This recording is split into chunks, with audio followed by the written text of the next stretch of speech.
Hello friends, welcome to dreamers English. So ಈಗ ನಾನು already ಕೆಲವೊಂದು ಲಿಟ್ರರಿ ಟರ್ಮ್ಸನ್ನು ನಿಮಗೆ ಹೇಳಿದ್ದೀನಿ. ಸೊ ಈಗ ಏನು ಮಾಡೋಣ ಅಂದರೆ ಕಂಟಿನ್ಯೂಯೇಷನ್ ಆಫ್ ದೀಸ್ ಲಿಟ್ರರಿ ಟರ್ಮ್ಸನ್ನು ಒಂದೊಂದಾಗಿ ಮತ್ತೆ ನೋಡ್ತಾ ಹೋಗೋಣ. ಈ ನೆಕ್ಸ್ಟು ಲಿಟ್ರರಿ ಟರ್ಮ್ಸಲ್ಲಿ ಪರ್ಸಾನಿಫಿಕೇಷನನ್ನು ಒಂದು ಲಿಟ್ರರಿ ಡಿವೈಸನ್ನು ನಾವು ಯೂಸ್ ಮಾಡ್ತೇವೆ ಮತ್ತು ಅದ್ರ ಬಗ್ಗೆ ತಿಳ್ಕೊಬೇಕೀಗ. ಏನಿದು ಪರ್ಸಾನಿಫಿಕೇಷನ್ ಅಂದರೆ giving human qualities to animal or objects or ideas. Human ಕ್ವಾಲಿಟಿನ ಒಂದು ವ್ಯಕ್ತಿ ಇರ್ಬೋದು, ಇಲ್ಲ ವಸ್ತು ಇರ್ಬೋದು, ಯಾವುದಾದ್ರೂ ಒಂದು ಥಿಂಗ್ಸ್ ಇರ್ಬೋದು, ಅದಕ್ಕೆ ಏನು ಮಾಡ್ತೀವಿ ಅಂದರೆ ನಾವು ಮನುಷ್ಯನ ಥರ ಅದನ್ನು ಟ್ರೀಟ್ ಮಾಡ್ತೇವೆ. ಅದಕ್ಕೆ ಮನುಷ್ಯನ ಕ್ವಾಲಿಟಿನೇ ಇದೆ ಅಂತ ಕೆಲವೊಂದು ಸಂದರ್ಭದಲ್ಲಿ ನಾವು ಹೇಳಲಿಕ್ಕೆ ಹೋಗ್ತೇವೆ. ಸೊ ಆಗ ನಾವೇನು ಮಾಡ್ತೀವಿ ಅಂದರೆ ಈ ಪರ್ಸಾನಿಫಿಕೇಷನ್ ಅನ್ನೋ ಒಂದು ಡಿವೈಸನ್ನು ಯೂಸ್ ಮಾಡ್ತೇವೆ. ಅಂದರೆ ಫಾರ್ ಎಕ್ಸಾಂಪಲು, ಈ ಭೂಮಿ ಅರ್ತ್ ಅಂತ ಇದೆ, ಇದನ್ನು ಮತ್ತು ನನ್ನ ಭಾವನೆಯನ್ನು ಅಂದರೆ ಮನುಷ್ಯನ ಭಾವನೆಯನ್ನು ಅಂದರೆ ಒಬ್ಬಳು ಹೇಗೆ ಅಳ್ತಾ ಇದ್ದಳು ಅಂತೆ ಅಂದರೆ ಆ ಭೂಮಿನೂ ಅದೇ ರೀತಿ ಕೊರಗ್ತಾ ಇತ್ತು, ಭೂಮಿ ಸೀಳ್ತಾ ಇತ್ತು, ನಡುಗ್ತಾ ಇತ್ತು. ಈ ರೀತಿ ಅವಳ ನೋವು ಆಕ್ರಂದನ ಎಲ್ಲ ಕಡೆ ಸ್ಪ್ರೆಡ್ ಆಗ್ತಾ ಇತ್ತು. ಅಂದರೆ ಅರ್ಥ ಇಲ್ಲೇನೆಂದರೆ ಒಬ್ಬ ಮಹಿಳೆಯನ್ನು, ಒಂದು ಹ್ಯೂಮನನ್ನು ಒಂದು ಅರ್ತಿಗೆ ಅಂದರೆ ಅರ್ತಿಗೂ ಸಹ ಹ್ಯೂಮನ್ ಕ್ವಾಲಿಟಿ ಕೊಟ್ಟು ಅರ್ಥನ್ನು ಎಕ್ಸಾಗ್ರೇಟ್ ಮಾಡಿದ್ರೆ ಅದಕ್ಕೆ ನಾವು ಪರ್ಸಾನಿಫಿಕೇಷನ್ ಅಂತ ಕರಿತೇವೆ. ಸೊ ಇಲ್ಲಿ ಆಬ್ಜೆಕ್ಟ್ಗಳಿಗೂ ಏನು ಮಾಡ್ತೇವೆ ಅಂದರೆ ಈ ಕ್ವಾಲಿಟಿಗಳನ್ನು ಕೊಡ್ತೇವೆ. ಯಾವ ಕ್ವಾಲಿಟಿ ಅಂದರೆ ದ ಹ್ಯೂಮನ್ ಕ್ವಾಲಿಟಿಯನ್ನು ಕೊಡ್ತೇವೆ. ಸೊ ಇದಕ್ಕಾಗಿ ನಾವು ಪರ್ಸಾನಿಫಿಕೇಷನ್ ಅಂತ ಕರಿತೇವೆ. ಪರ್ಸಾನಿಫಿಕೇಷನಲ್ಲಿ ಏನಿರುತ್ತೆ, ಒಂದು ವಿವಿಡ್ ಇಮೇಜರಿಯನ್ನು ಅಥವಾ ಒಂದು ವಿವಿಡ್ನೆಸ್ಸನ್ನು ಇಲ್ಲ ಒಂದು ಲೈವ್ಲಿ ಥಿಂಗ್ಸನ್ನು ಕ್ರಿಯೇಟ್ ಮಾಡ್ತೇವೆ ಯಾವುದನ್ನು ಪರ್ಸಾನಿಫಿಕೇಷನ್ ಬಳಸೋದ್ರಿಂದ. ಇಲ್ಲಿ ಇದು ಏನು ಇವೋಕ್ ಮಾಡುತ್ತೆ ಅಂದರೆ ಏನು ತೋರಿಸ್ಕೊಡುತ್ತೆ ಅಂದರೆ ಒಂದು ಇಮೋಷನ್ಸನ್ನು. ಸೊ ಒಂದು ಡ್ರಾಮ್ಯಾಟಿಕ್ ಇಫೆಕ್ಟಲ್ಲಿ ಇಮೋಷನನ್ನು ಬಳಸ್ತೇವೆ. ಸೊ ಹಾಗೆ ಇವುಗಳನ್ನು ನಾವು ಪೋಯೆಟ್ರಿ, ನಾವೆಲ್ಸು ಮತ್ತು ಸ್ಟೋರಿ ಟೆಲ್ಲಿಂಗಲ್ಲೂ ಬಳಸ್ತಾ ಹೋಗ್ತೇವೆ. ಈಗ ನೋಡೋಣ ಏನು ಎಕ್ಸಾಂಪಲ್ಸು ಅಂತ. The wind ವಿಸ್ಪರ್ಡ್ through the trees ಅಂತ. ಇಲ್ಲಿ ವಿಂಡ್ ಅಂದರೆ ಗಾಳಿ ಏನಂದರೆ ಪಿಸುಗುಟ್ಟುತ್ತೆ. ಯಾವುಗಳಂದರೆ ಈ ಟ್ರೀ ಅಂದರೆ ಈ ಮರ ಗಿಡಗಳ ಮಧ್ಯ ಗಾಳಿನೂ ಪಿಸುಗುಟ್ಟುತ್ತೆ. ಅಂದರೆ ಗಾಳಿಗೆ ಇಲ್ಲಿ ಏನು ಮಾಡ್ತಾ ಇದೀವಿ ಅಂದರೆ ಮನುಷ್ಯನ ಕ್ವಾಲಿಟಿಯನ್ನು ಕೊಡ್ತಾ ಇದ್ದೀವಿ, ಮನುಷ್ಯನ ಥರ ಅದನ್ನು ರಿಯಾಕ್ಟ್ ಮಾಡಿಸ್ತಾ ಇದ್ದೀವಿ. ಸೊ ಇಂಥ ಒಂದು ಕ್ವಾಲಿಟಿಗಳನ್ನು ತುಂಬಲಿಕ್ಕೆ ನಾವು ಪರ್ಸಾನಿಫಿಕೇಷನ್ ಅಂತ ಒಂದು ಡಿವೈಸನ್ನು ಬಳಸ್ತೇವೆ. ಇದರ ಅರ್ಥ ಏನಂದರೆ ವಿಂಡ್ ಬಿಹೇವ್ ಮಾಡ್ತಾ ಇದೆ ಯಾವ ಥರ, ಹ್ಯೂಮನ್ ಥರ. ಇದು creating a calm and secretive ಮೂಡನ್ನು ಕ್ರಿಯೇಟ್ ಮಾಡಿದೆ, ತುಂಬ ಕಾಮಾಗಿ ಪಿಸುಗುಡ್ತಾ ಇದೆ. ಹಾಗೆ death stood at the door ಅಂತ, ಮನೆಯ ಬಾಗಿಲಿಗೆ ಸಾವು ಬಂದು ನಿಂತಿದೆ ಅಂದರೆ ಅರ್ಥ ಏನಂದರೆ ಸಾವು ಅಂದ್ರೇನು, ಅದಕ್ಕೆ ಕಾಲಿದೆಯಾ, ಆ ಕಾಲನ್ನು ನಾವು ಕ್ರಿಯೇಟ್ ಮಾಡ್ತಾ ಇದ್ದೀವಿ ಡಿವೈಸನ್ನು ಬಳಸಿ. ಅದನ್ನು ಮನುಷ್ಯನ ಥರ ಒಂದು ಫೀಲಿಂಗಿಗೆ ಆ ವರ್ಡ್ಗೆ ಆ್ಯಡ್ ಮಾಡ್ತಾ ಇದ್ದೀವಿ. ಆಗ ಅದು ಮನುಷ್ಯನ ಥರ ಫೀಲನ್ನು ನಾವು ಕ್ರಿಯೇಟ್ ಮಾಡಿ ಅದನ್ನು ಒಂದು ನಾವೆಲ್ ಮೂಲಕನೋ ಇಲ್ಲ ಒಂದು ಪೋಯಮ್ ಮೂಲಕನೋ ಆಡಿಯನ್ಸಿಗೆ, ಜನರಿಗೆ ಮುಟ್ಟಿಸ್ತಾ ಇದ್ದೀವಿ. ಸೊ ಈ ರೀತಿ ಇದಕ್ಕೆ ನಾವು ಪರ್ಸಾನಿಫಿಕೇಷನ್ ಅಂತ ಕರಿತೀವಿ. ಸೊ ಟೈಮ್ ಫ್ಲೈಸ್ ಅಂದರೆ ಸಮಯ ಹಾರಿ ಹೋಗುತ್ತೆ ಅನ್ನಂಗೆ ಇಲ್ಲಿ ಸಮಯನೂ ಸಹ ಮನುಷ್ಯನ ತನ ಟ್ರೀಟ್ ಮಾಡ್ತಾ ಇದ್ದೀವಿ. ಅರ್ಥ ಏನಂದರೆ time removes as a human do emphasises the swiftness ಅಂದರೆ ತುಂಬ ಕ್ವಿಕ್ನೆಸ್ಸನ್ನು ಹೇಳಲಿಕ್ಕೆ ಬಳಸ್ತೇವೆ. The sun smiled down on us, ಸೂರ್ಯ ನಮ್ಮ ಕಡೆ ನೋಡಿ ನಕ್ಕ ಅಂತ, ನಮ್ಮನ್ನು ಅಂದರೆ ನಮ್ಮ ಕಡೆ ನಕ್ಕ ಅಂತ. ಅಂದರೆ ಇಲ್ಲಿ ಸನ್ನನ್ನು ಮನುಷ್ಯನ ಥರ ಟ್ರೀಟ್ ಮಾಡ್ತೀವಿ. ಈಗ ನಾವು ಹೇಳ್ತೀವಿ ಚಂದ್ರ, ಸೂರ್ಯ ಅಂದರೆ ಸೂರ್ಯನು ಚಂದ್ರ ಅಂದರೆ ಅರ್ಥ ಮನುಷ್ಯನ ಥರ ಅದಕ್ಕೆ ಕ್ವಾಲಿಟಿ ಕೊಟ್ಟು ಅದನ್ನು ಮೂನನ್ನು ಒಂದು ಹ್ಯೂಮನ್ ಕ್ವಾಲಿಟಿಯಲ್ಲಿ ನೋಡ್ತೇವೆ. ಹಾಗೆ ಸನ್ನನ್ನು ಹಾಗೆ ನೋಡ್ತಾ ಇದ್ವಿ. ಸೊ ಇಲ್ಲಿ the river danced across the rocks, ಒಂದು ಈ ನದಿ ಈ ಇಡೀ ಫಾರೆಸ್ಟಲ್ಲಿ ಕುಣಿತಾ ಇತ್ತು ಅಂದರೆ ಅರ್ಥ ಏನು, ಅದಕ್ಕೆ ಕಾಲಿರಲಿಲ್ಲ, ಆದರೂ ಅದನ್ನು ನಾವು ಅದಕ್ಕೆ ಜೀವ ಇರಲಿಲ್ಲ, ಆದರೂ ಅದನ್ನು ಏನು ಮಾಡಿದ್ವಿ, ಹ್ಯೂಮನ್ ಕ್ವಾಲಿಟಿಗಳನ್ನು ನೀಡಿ ಅದನ್ನು ಡಿಸ್ಕ್ರೈಬ್ ಮಾಡ್ತಾ ಇದ್ದೀವಿ. ಸೊ ಇಂಥವಕ್ಕೆ ನಾವು ಪರ್ಸಾನಿಫಿಕೇಷನ್ ಅಂತ ಕರಿತೀವಿ. ಇಲ್ಲಿ ಏನೇನು ಕಾಣ್ತೀವಿ ಅಂದರೆ ಪರ್ಸಾನಿಫಿಕೇಷನಲ್ಲಿ ಹ್ಯೂಮನ್ ಟ್ರೈಟ್ಸ್, ಅವರು ಹ್ಯೂಮನ್ ಕ್ವಾಲಿಟಿಗಳನ್ನು. ಹಾಗೆ ಯಾವುದಕ್ಕೆ ಬಳಸ್ತೀವಿ, non human elements such like sun, ಕಲ್ಲುಗಳು, ರಿವರ್ಗಳು, ವಿಂಡು, ಈ ನಾನ್ ಹ್ಯೂಮನ್ ಕ್ವಾಲಿಟಿಗೆ ಹ್ಯೂಮನ್ ಕ್ವಾಲಿಟಿಯನ್ನು ಕೊಡೋದಕ್ಕೆ ನಾವು ಪರ್ಸಾನಿಫಿಕೇಷನ್ ಅಂತ ಕರಿತೇವೆ. Next move on to the next one. ಈಗ ನಾವು ಪನ್ ಅಂತ ಬಳಸ್ತೀವಿ, PUN ಪನ್ ಅಂತ. ಈ ಪನ್ ಅಂತಂದರೆ humorous or witty play on words ಅಂತ. ಅಂದರೆ ವರ್ಡ್ಗಳನ್ನು ಬಳಸಬೇಕಾದ್ರೆ ತುಂಬ ವಿಟ್ಟಿಯಾಗಿ ತುಂಬ ಮ್ಯಾಜಿಕಲ್ ವರ್ಡ್ಗಳನ್ನು ತುಂಬ ಯಾವ ರೀತಿ ಅಂತಂದರೆ ಈ ಟ್ಯಾಲೆಂಟೆಡ್ ವರ್ಡ್ಗಳನ್ನು ಇನ್ನೊಂದನ್ನು ಹೇಳಲಿಕ್ಕೆ ಬಳಸ್ತಾ ಹೋಗ್ತೀವಿ with a multiple meanings and similar sound. ಇವಾಗ ಏನು ಮಾಡುತ್ತಂದರೆ ಒಂದು ವರ್ಡನ್ನು ಬಳಸ್ತೇವೆ, ಆ ವರ್ಡು ತುಂಬ ವಿಧವಾದಂತಹ ಸೌಂಡ್ಗಳನ್ನು ಕೊಡುತ್ತೆ. ಆದರೆ ಸೇಮ್ ವರ್ಡ್ಗಳು ಅದರದ್ದು ಕೇಳಲಿಕ್ಕೆ ಸೇಮ್ ಆಗುತ್ತೆ, ಅದರ ಮೀನಿಂಗ್ ಮಾತ್ರ ಡಿಫ್ರೆಂಟ್ ಇರುತ್ತೆ. ಸೊ ಈ ರೀತಿಯ ವರ್ಡ್ಗಳನ್ನು ನಾವು ಪನ್ ಅಂತ ಕರಿತೇವೆ. ಇದು ಏನು ಮಾಡುತ್ತೆ ಅಂದರೆ ಎಕ್ಸ್ಪ್ಲಾಯ್ಟ್ಸ್ ಆ್ಯಂಬಿಗ್ಯುವಿಟಿ, ಅಂದರೆ ತುಂಬ ಕನ್ಫ್ಯೂಷನ್ನ ಕ್ರಿಯೇಟ್ ಮಾಡುತ್ತೆ ಈ ರೀತಿ ವರ್ಡ್ಗಳನ್ನು ಅಂದರೆ ಸೌಂಡ್ ಸೇಮು ಆದರೆ ನೋಡಲಿಕ್ಕೆ ಎರಡೂ ವರ್ಡ್ಗಳು ಡಿಫ್ರೆಂಟ್ ಆಗಿರುತ್ತೆ. ಲೈಕ್ ಈ ಹೋಮೋನಿಮ್ಸನ್ನು ಬಳಸ್ತೇವೆ, ಹೋಮೋಫೋನ್ಸ್ಗಳನ್ನು ಬಳಸ್ತೇವೆ ಆ ರೀತಿ. ಸೊ ಆ್ಯಡ್ ಹ್ಯೂಮರಸ್ ಇದನ್ನು ಬಳಸೋದ್ರಲ್ಲಿ ಒಂದು ಪ್ಲೇಯಲ್ಲಿ ಏನಾಗುತ್ತೆ ಅಂದರೆ ತುಂಬ ನಗುವನ್ನು ಕ್ರಿಯೇಟ್ ಮಾಡುತ್ತೆ. ಹಾಗೆ ಕಾಮನ್ ಡ್ರಾಮಾಗಳಲ್ಲಿ, ಪೊಯಿಟ್ರಿಗಳಲ್ಲಿ ಎಲ್ಲ ಸ್ಪೀಚ್ಗಳಲ್ಲೆಲ್ಲ ಬಳಸ್ತೀವಿ. ಫಾರ್ ಎಕ್ಸಾಂಪಲ್ ಇದೆ, ಎಕ್ಸಾಂಪಲ್ ಮೂಲಕ ತುಂಬ ಕ್ಲಿಯರಾಗಿ ನೋಡ್ತಾ ಹೋಗೋಣ. ಏನಂದರೆ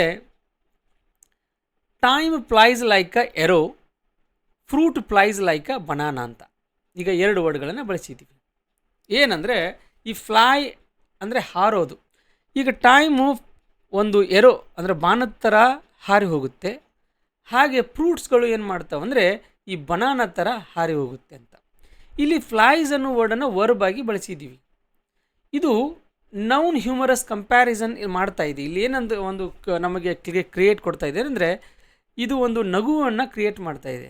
ಹೆಂಗಂದರೆ ಟೈಮ್ ಫ್ಲೈಸ್ ಲೈಕ್ ಎರೋ ಥರ ಹಾರಿ ಹೋಯಿತು, ಹಾಗೆ ಫ್ರೂಟ್ಗಳು ಹಾರಿ ಹೋಯಿತು ಹೆಂಗಂದರೆ ಲೈಕ್ ಬನಾನಾ ಥರ ಅಂತ. ಸೊ ಈ ರೀತಿ ಅದಕ್ಕೆ ಯಾವುದೂ ಮ್ಯಾಚ್ ಇಲ್ಲ, ಆದರೆ ಒಂದು ಈ ನಗುವನ್ನು ಕ್ರಿಯೇಟ್ ಮಾಡಲಿಕ್ಕೆ ಈ ರೀತಿಯ ವರ್ಡ್ಗಳನ್ನು ಬಳಸ್ತೇವೆ. ಹಾಗೆ ಶೇಕ್ಸ್ಪಿಯರ್ ಏನು ಮಾಡ್ತಾನೆ ಅಂದರೆ ಕೆಲವೊಂದು ವರ್ಡ್ಗಳನ್ನು ಪನ್ಗಳನ್ನು ಬಳಸ್ತಾನೆ. Ask for me tomorrow and you shall find me a grave man ಅಂತ. ಸೊ ಆಸ್ಕ್ ಮಿ ಟುಮಾರೋ, ನಾಳೆ ನನ್ನ ಕೇಳಿದರೆ ನೀವು ನಾಳೆ ಏನು you shall find me a grave man, ನಾಳೆ ನಾನು ಹೀಗಾಗಿ ಕಾಣಿಸ್ತೇನೆ ಅಂದರೆ ಒಬ್ಬ ಗ್ರೇವ್ ಮ್ಯಾನ್. ಈ ಗ್ರೇವ್ ಮ್ಯಾನ್ ಅನ್ನೋ ವರ್ಡ್ ಇಲ್ಲಿ ಏನಂದರೆ ಒಂದು ಡೆಡ್ ಮ್ಯಾನ್ ಅಂತ ಅನಿಸುತ್ತೆ. ಈ ಗ್ರೇವ್ ಅಂದರೆ ಅರ್ಥ ಈ ಸುಡುಗಾಡು. ಸೊ ಇಲ್ಲಿ ಒಂದು ಗ್ರೇವ್ ಮ್ಯಾನ್, ಈ ಗ್ರೇವ್ ಅಂದರೆ ಅರ್ಥ ಏನು, ಸೀರಿಯಸ್ನೂ ಹೌದು. ಈ ಒಂದೇ ಗ್ರೇವ್ ಅನ್ನೋ ವರ್ಡನ್ನು ಎರಡು ಮೀನಿಂಗ್ ಕ್ರಿಯೇಟ್ ಮಾಡ್ತಾ ಇದೆ.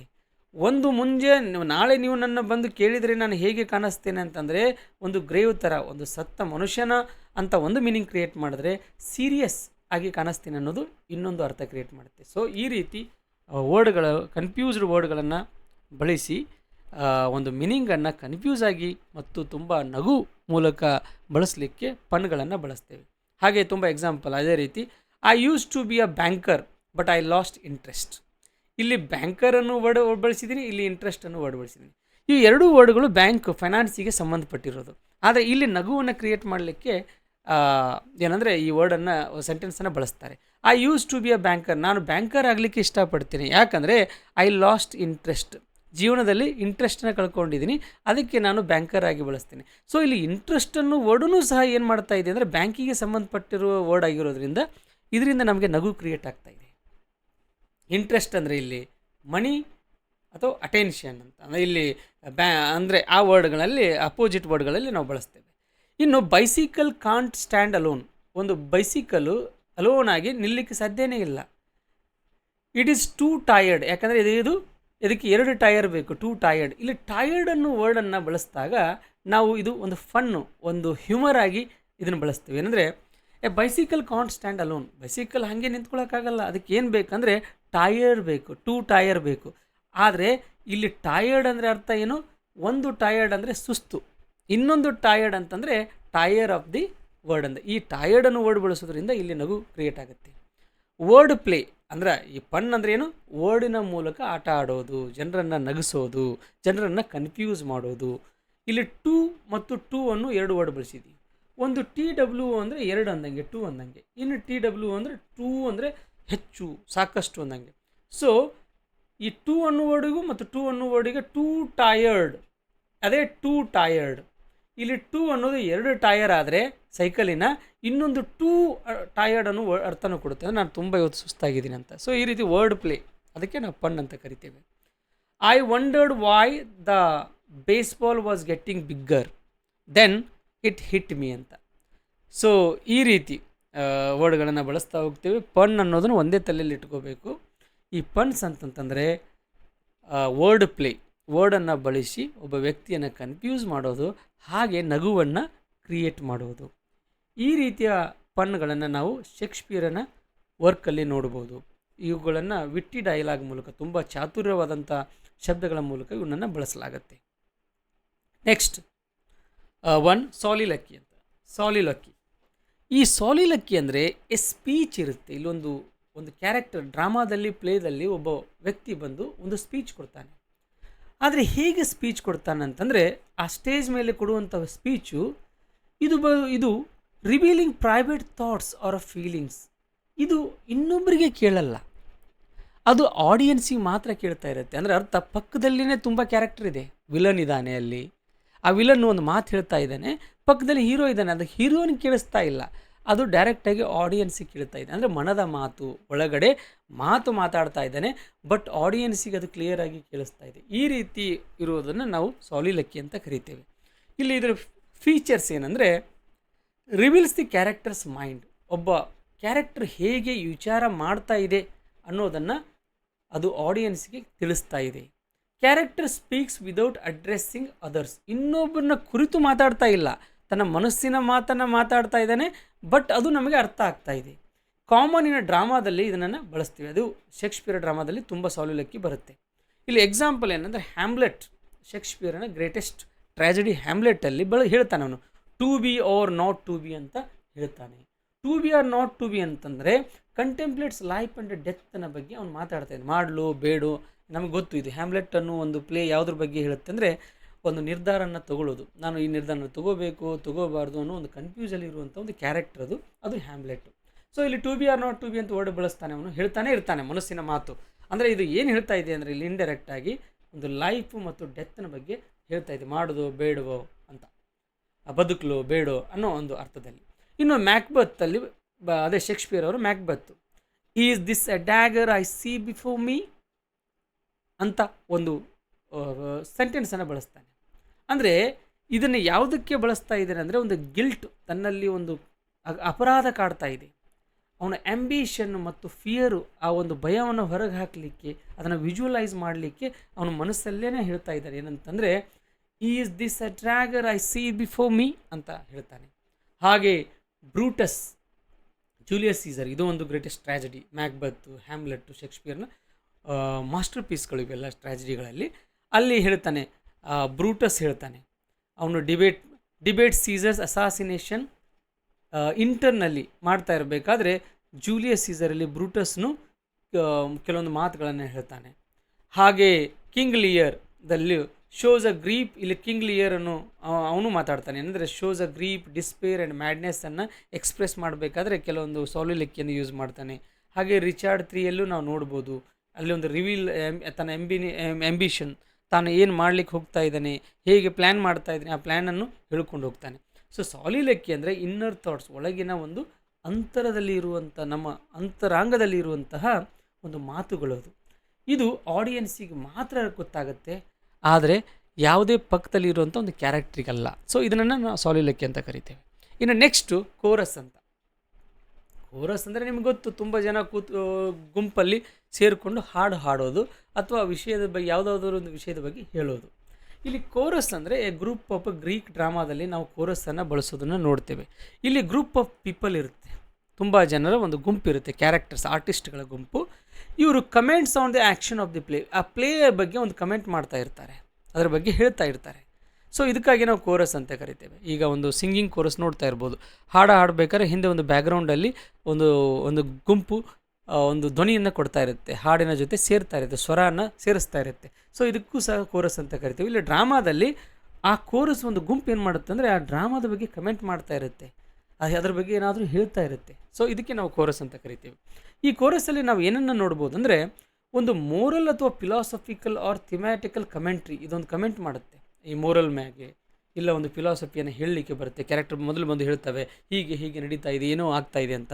ಇಲ್ಲ ಒಬ್ಬ ಕ್ಯಾರೆಕ್ಟರ್ ಹೇಳಿದಾಗೆ ಹಿಂದೆ ನಿಂತ್ಕೊಂಡು ಒಂದು ಗ್ರೂಪ್ ಹೇಳ್ತಾ ಇರುತ್ತೆ, ನೋ ಇದು ಹೀಗೆ, ಇದರ ಅರ್ಥ ಇದು ಈ ರೀತಿ ಇರುತ್ತೆ ಅಂತ. ಸೊ ಹಾಗೆ some time interacts with a characters, ನೇರವಾಗಿ ಕ್ಯಾರೆಕ್ಟರ್ ಜೊತೆ ಬಂದೇ ಅವು ಕೋರಸ್ಗಳು ಮಾತಾಡ್ತಾನೂ ಇರ್ತವೆ, ಅಥವಾ ಆಡಿಯನ್ಸ್ ಜೊತೆ ಬಂದು ಮಾತಾಡ್ತವೆ. ಹೈಲೈಟ್ ಯೂನಿವರ್ಸಲ್ ಪರ್ಸ್ಪೆಕ್ಟಿವ್, ಇದು ಏನು ಅಂತ ಹೇಳುತ್ತೆ ಅಂದರೆ ಒಂದು ಯೂನಿವರ್ಸಲ್ಲಿ ಹೇಗೆ ಯೋಚನೆ ಮಾಡ್ತಾ ಇದೆ ಆ ಗುಂಪು, ಒಂದು ಯೂನಿವರ್ಸಲ್ ಪೀಪಲ್ನ ರೀಪ್ರೆಸೆಂಟ್ ಮಾಡಿ ಅದರ ಬಗ್ಗೆ ನಮಗೆ ಆ ವಿಷಯನ ತಲುಪಿಸ್ತಾ ಇದೆ.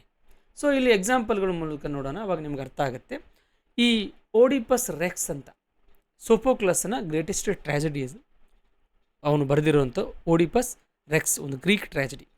ಇಲ್ಲಿ ಕೋರಸ್ ಏನು ಮಾಡುತ್ತಂದರೆ reflects on a fate and divine justice, warns ಆಡಿಯನ್ಸ್ಗೆ ಬಂದು ತಾವೇ ಒಂದು ಗುಂಪು ಅಂದರೆ ಆ ಕೋರಸ್ ಬಂದು ಹೇಳುತ್ತೆ, ನೋಡಿ ನೋಡಿ ಹೀಗೆಲ್ಲ ಆಗ್ತಾ ಇದೆ ಈ ಡ್ರಾಮಾದಲ್ಲಿ, ಈ ರೀತಿ ಅವನು ಓಡಿಪಸ್ಸು ತಪ್ಪು ಮಾಡ್ತಾ ಇದ್ದಾನೆ ಅನ್ನೋದನ್ನು, ಇಲ್ಲ ಅವನ ಹಣೆ ಬರ ಈ ರೀತಿಯಾಗಿ ಚೇಂಜ್ ಆಗ್ಬೋದು ಅವನ ಫೇಟು, ಅಥವಾ ಅವನಿಗೆ ಈ ರೀತಿ ದೇವರು ನ್ಯಾಯವನ್ನು ಒದಗಿಸ್ಬೋದು ಅನ್ನೋದನ್ನು ಬಂದು ನೇರವಾಗಿ ಆಡಿಯನ್ಸಿಗೆ ಹೇಳ್ತಾವೆ. ಸೊ ಆಗ ನಾವು ಈ ಕೋರಸನ್ನು ನೋಡ್ತೇವೆ. ಹೀಗೆ ಇನ್ನೊಂದು ಆ್ಯಂಟಿಗಾನ್, ಇದು ಸಹ ಸೋಫೋಕ್ಲಸ್ನ ಗ್ರೇಟೆಸ್ಟ್ ಟ್ರ್ಯಾಜಿಡಿ ಇದು. ಸೊ ಆ್ಯಂಟಿಗಾನ್ ಅಂತ ಬರುತ್ತೆ, ಇದು ಒಂದು ಸಿರೀಸ್ ಆಗಿ ಬರುತ್ತೆ, ಈಡಿಪಸ್ ರೆಕ್ಸು ಆಮೇಲೆ ಆ್ಯಂಟಿಗಾನ್ ಅಂತ ಬರುತ್ತೆ. ಸೊ ಇದು ಅದರೆಲ್ಲ ನೆಕ್ಸ್ಟು ಸಿರೀಸ್ ಇದೆ ಎಲ್ಲ. ಈಗ ಕೋರಸ್ ಏನು ಮಾಡುತ್ತೆ ಅಂದರೆ observes family and state of conflict, ಏನು ನಡೀತಾ ಇದೆ ಫ್ಯಾಮಿಲಿಯಲ್ಲಿ, ಏನು ನಡೀತಾ ಇದೆ ಹೊರಗಡೆ ಏನು ನಡೀತಾ ಇದೆ, ಇದು ಆಡಿಯನ್ಸಿಗೆ ಬಂದು ಹೇಳ್ತಾ ಇರುತ್ತೆ. ಹಾಗೆ ಮೀಡಿಯಾ ಅಂತ ಒಂದು ಪ್ಲೇ ಬರುತ್ತೆ, ಇದು ಇಲ್ಲಿ ನಾವು ಕೋರಸನ್ನು ನೋಡ್ಬೋದು. ಹಾಗೆ ಬ್ಯಾಕೆ ಅಂತ ಇನ್ನೊಂದು ಗ್ರೀಕ್ ಪ್ಲೇ ಬರುತ್ತೆ, ಇಲ್ಲಿ ಸಹ ಸಿಟಿಜನ್ಸ್ ಏನು ಮಾಡ್ತಾರೆ ಅಂದರೆ ರಿಯಾಕ್ಟ್ ಟು ಅ ಡಯೋನಿಷಿಯನ್. ಆ ಡಯೋನಿಷಿಯನ್ ಅನ್ನೋ ಒಂದು ಕ್ಯಾರೆಕ್ಟರ್ ಹೀರೋ, ಅವನು ಅಲ್ಲಿ ಒಂದು ಗ್ರೇಟೆಸ್ಟ್ ಗಾಡನು ಹೋದವನು, ಗ್ರೀಕ್ ಗಾಡು, ಅವನ ಜೊತೆ ಒಂದು ರಿಯಾಕ್ಟ್ ಬಂದು ಮಾತಾಡ್ತಾ ಇರ್ತಾರೆ. ಸೊ ಅದನ್ನೆಲ್ಲ ನೋಡ್ಬೋದು. ಹಾಗೆ ಗ್ರೀಕ್ ಟ್ರ್ಯಾಜಿಡಿಗಳಲ್ಲಿ ಕೋರಸನ್ನು ತುಂಬ ಬಳಸಲಾಗುತ್ತೆ. ಇದು ಏನಾಗಿ ಕೆಲಸ ಮಾಡುತ್ತೆ ಅಂದರೆ ಮೀಡಿಯೇಟರ್ ಮೋರಲ್ ಲೆಸನ್ಸನ್ನು ಹೇಳಲಿಕ್ಕೆ, ಏನಾಗ್ತಾ ಇದೆ, ಏನು ಮುಂದೆ ಆಗಬೇಕಾಗಿದೆ, ಏನು ಆಗಿದ್ದಕ್ಕೆ ಏನು ಪಶ್ಚಾತ್ತಾಪ ಅವನಿಗೆ ಆಗಬೇಕು ಅನ್ನೋದನ್ನು ಆಡಿಯನ್ಸಿಗೆ ಬಂದು ಹೇಳಲಿಕ್ಕೆ ನಾವು ಕೋರಸನ್ನು ಬಳಸ್ತೇವೆ. ಇಲ್ಲಿ ಕೋರಸ್ ಅಂತಂದರೆ ಒಂದು ಕಲೆಕ್ಟಿವ್ ವಾಯ್ಸ್, ಒಂದು ಗುಂಪು ಆಫ್ ದಿ ಒಂದು ಜನರ ಗುಂಪು ಒಂದು ಜೋರಾಗಿ ಎಲ್ಲರೂ ಸೇರಿಕೊಂಡು ಹೇಳುವಂತಹ ವಿಚಾರಗಳು. ಹಾಗೆ ಕಮೆಂಟರಿನೂ ಹೌದು, ಈ ಕಮೆಂಟನ್ನು ಮಾಡ್ತಾ ಇರುತ್ತೆ, ಅದು ಆ್ಯಕ್ಷನ್ ಆಫ್ ದಿ ಪ್ಲೇಯಲ್ಲಿ ನಾವು ನೋಡ್ಬೋದು. ಸೊ ಇವುಗಳನ್ನು ಒಂದು ಕ್ಲಾಸಿಕಲ್ ಟ್ರ್ಯಾಜಿಡಿಯಲ್ಲಿ ನೋಡ್ತೇವೆ. ಸೊ ಇಷ್ಟು ಇವತ್ತಿನ ಕ್ಲಾಸಲ್ಲಿ ಸಾಕು ಅನಿಸುತ್ತೆ. ಸೊ ಇದು ಒಂದು ಲಿಟ್ರರಿ ಟರ್ಮ್ಸು, ಮತ್ತು ಮುಂದೆ ಕಂಟಿನ್ಯೂಷನ್ ಆಫ್ ದಿ ಲಿಟ್ರರಿ ಟರ್ಮ್ಸನ್ನು ನಾನು ಮುಂದೆ ಇನ್ನೂ ಹೇಳ್ತೇನೆ. ಇದು ಆಪ್ಷನಲ್ ಇಂಗ್ಲೀಷ್ ಸ್ಟೂಡೆಂಟ್ಸ್ಗಳಿಗೆ, ಹಾಗೆ ಏನಂದರೆ ಈ ನೆಟ್ಟು ಕೆಸೆಟ್ಗಳನ್ನು ಪ್ರಿಪೇರ್ ಮಾಡುತ್ತಿರುವಂಥ ವಿದ್ಯಾರ್ಥಿಗಳಿಗೆ ತುಂಬ ಉಪಯುಕ್ತವಾಗಿರೋದು. ನಾನು ಈ ನಮ್ಮ ಕನ್ನಡದ ಜನ ಎಸ್ಪೆಷಲಿ ಅವರಿಗೆ ಯಾವ ಇಂಗ್ಲೀಷು ಎಷ್ಟು ಕಷ್ಟ ಆಗ್ತಿದೆ ಅಂತ ನನಗೆ ಗೊತ್ತು, ಯಾಕಂದರೆ ನಾನು ಒಂದು ಈ ಕನ್ನಡ ಮೀಡಿಯಮ್ದಿಂದ ಬಂದವನು.